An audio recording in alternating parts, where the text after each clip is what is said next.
You may be wondering why hell cannot be eternal.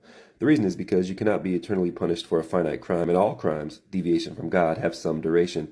Therefore, all punishment will ultimately have some duration and ultimately come to an end, at which point you will have paid your debt, and if your heart is prepared, enter eternal bliss, aka heaven. Now, let's talk about heaven.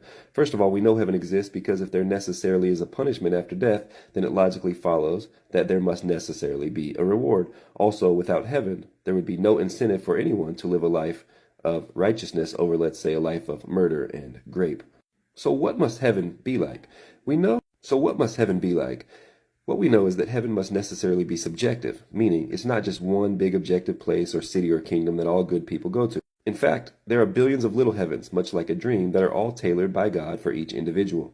How do we prove this? We prove this by sound logic and valid reasoning. Heaven must necessarily be the GCP, the greatest conceivable place. This includes, but is not limited to, being an eternal place where a person feels unlimited comfort, safety, love, contentment, and happiness. Where an individual has no sadness, sorrow, resentment, bitterness, anger, depression, or jealousy. Where an individual has unimaginable peace and yearns for nothing. Where there are no negative thoughts, feelings, or emotions. The reason heaven must necessarily be perfect is because, unlike hell, heaven is eternal.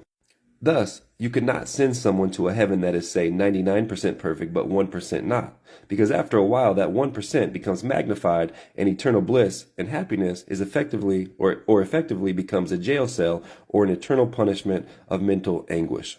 For example, imagine your heaven is 100% perfect other than the fact that you don't enjoy the temperature. For the first zillion some odd years, it doesn't bother you that much.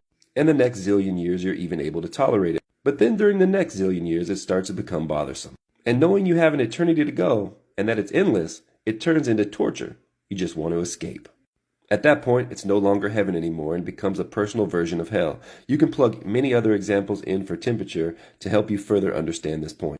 You may be asking, if you cannot eternally punish someone for a finite crime, how can you eternally reward someone for finite righteousness? The answer is, as God, the GCB, He necessarily must have an eternal love for you, as eternal love is greater than finite love. In other words, it wouldn't be the greatest possible version of love to provide a person their perfect heaven and then swoop in and steal it away after some duration has passed. Again, a finite expression of love isn't as great as eternal expression of love.